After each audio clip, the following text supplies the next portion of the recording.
अपने माँ के सामने खड़े होंगे और माँ की आंख में खुशी का आंसू होगा, वो पल बड़ा ही आपके लिए महत्वपूर्ण होने वाला है, वो क्षण आपके लिए महत्वपूर्ण होने वाला है।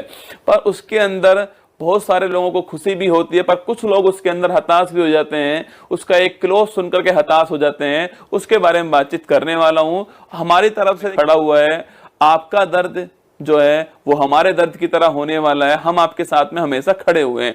एक भर्ती सामने आती है आप सभी के, जिसमें उत्तर प्रदेश पुलिस भर्ती जो प्रोन्नति बोर्ड है, वो 60,000 से अधिक पदों पर भर्ती होने जा रही है। उसका आपके जो ऑनलाइन फॉर्म वो स्टार्ट होने जा रहे हैं। बहुत जल्दी उसके एग्जाम की डेट्स भी आपके सामने होने वाली है। पर आप एक बार सोचिए, पीछे चलिए मेरे साथ में। आज उत्तर प्रदेश आपके मुख्यमंत्री या फिर गृह मंत्रालय या फिर जो उत्तर प्रदेश आपके पुलिस भर्ती कराने वाला जो बोर्ड है वहां तक पहुंच रही हो, तो बस आप एक बार रुक करके ये 2 मिनट की वीडियो सुन लीजिएगा। मेरा यकीन मानना कि आप खुद कहोगे कि जो बच्चों के साथ हो रहा है वो अन्याय हो रहा है। आप ये खुद महसूस करने वाले हो। तो एक बड़ी भर्ती आई थी आपकी तरफ से, जो एक बड़ी अच्छी बात है कि बड़ी भर्ती आपने सबसे बड़े प्रदेश के अंदर निकाली थी। फिर उसके बाद में 19 के अंदर आपने कहा था भर्ती आएगी, पर कोई भर्ती आपकी नहीं आई थी। उसके बाद 20 आता है, 20 में भी आपकी तरफ से कोई भर्ती नहीं आ रही। आप सोचिएगा, अगर आप चाहते तो आप हर साल जो है जो 60,000 भर्ती आपने निकाली है, इसको डिवाइड करते और हर साल भर्ती निकाल सकते। पर इसमें फायदा दोस्तों ये आती थी, वो उस टाइम पर इस एग्जाम को देने के लायक हो जाते। मतलब आपने उनको युद्ध में उतरने से पहले ही उनको अयोग्य घोषित कर दिया है। युद्ध में उतरने ही नहीं दिया, किसी को प्रयास करने ही नहीं दिया आपने। 19 के अंदर कोई भर्ती नहीं है, 20 के अंदर कोई भर्ती नहीं है, कोई नोटिफिकेशन नहीं आया आपका। 21 के अंदर कोई भी नहीं आया। आपने खूब कहा था कि आएगा, फिर भी नहीं आया 21 के अंदर। 22 भी पूरा निकल गया। सोचिए 22 भी पूरा निकल गया। और मैं तो यही कहूंगा कि 23 भी दोस्तों 4 दिन बचे 23 के अंदर जो है 23 भी पूरा आपका निकल चुका है। 23 में भी आपकी ये तो आपने खुद निकाली है 23 के अंदर, बाकी ये भर्ती तो 24 की भर्ती है। 23 में भी कोई भर्ती आपकी नहीं आई है। अभी हाल ही में आपने ऐलान किया भर्ती का, लेकिन अब तक भर्ती नहीं आई थी 23 के अंदर, अब आपने ऐलान कर दिया है। जिसकी उम्र यहां पर 18 साल नहीं हुई होगी, वो सोचिए दोस्तों आप जो है वो यहां तक आते आते क्या होगा, उसकी उम्र जो है 22 प्लस हो जाएगी।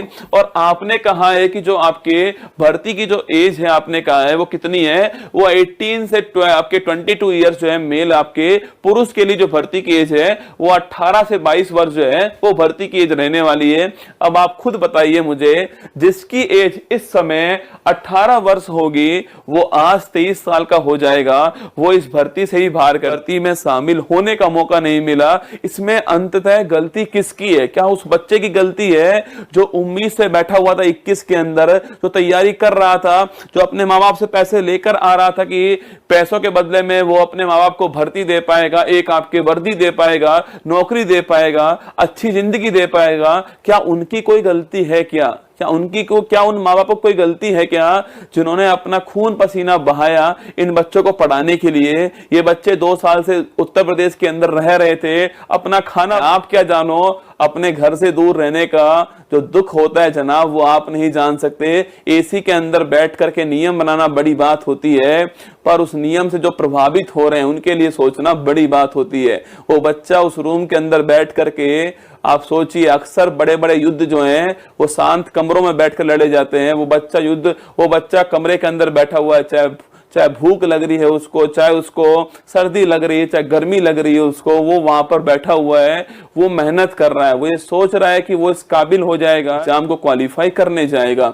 इसमें किसी को कोई समस्या नहीं होनी चाहिए थी, पर आपने क्या किया, आपने एज ग्रुप 18 से 22 कर दिया है। हमें उसकी भी कोई समस्या नहीं है कि एज ग्रुप आपका 18 से 22 है, पर क्या भर्ती आप 4 साल में एक बार निकालोगे, पंचवर्षीय योजना आप बना दोगे और फिर आप कहते हो कि एज ग्रुप जो है 18 से 22 होगा। जो इस बीच की एज ग्रुप के लोग थे वो आज जो इस भर्ती में शामिल भी नहीं हो पाए, जिनका सपना था ये भर्ती, वो इस भर्ती के लायक भी नहीं बचे आज जो है। अब उनका दर्द कौन सुनने वाला है? आप बताइए। आज बच्चा आपके ट्विटर के ऊपर ट्रेंडिंग कराने में लगा हुआ है, आज बच्चा हमें में आंसू है, उसका ऐसे हाथ जुड़ा हुआ है कि सर प्लीज हमारे लिए कुछ करिए। आप बताइए इसके लिए जिम्मेदार अंततः कौन जिम्मेदार इसका होने वाला है? क्या उस बोर्ड के खिलाफ कोई कार्रवाई नहीं होनी चाहिए जिसने 4 साल तक कोई भर्ती नहीं निकाली? क्या एक साथ भर्ती निकलनी चाहिए थी? और जब आपकी गलती है तो सजा जो है वो कोई स्टूडेंट क्यों भुगतेगा? आप दीजिए ना थोड़ा सा, आप बोलिए बच्चों को कि भाई आपका जितना साल खराब हुआ है हम छूट देते हैं आपको, आप शामिल होइए इस भर्ती के अंदर जो है। फिर बच्चा फिर मेहनत ना करे तो वो उसकी गलती होगी।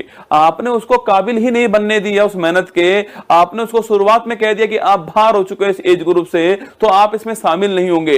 एज ग्रुप से आपने बाहर किया है, वो बच्चा बाहर नहीं हुआ था, आपने उसको बाहर कर दिया है। तो एक ट्विटर के अपील आपको मिलेंगी, ट्विटर के ऊपर देखिएगा। तो उत्तर प्रदेश पुलिस भर्ती का फॉर्म 27 दिसंबर से भरना शुरू होगा।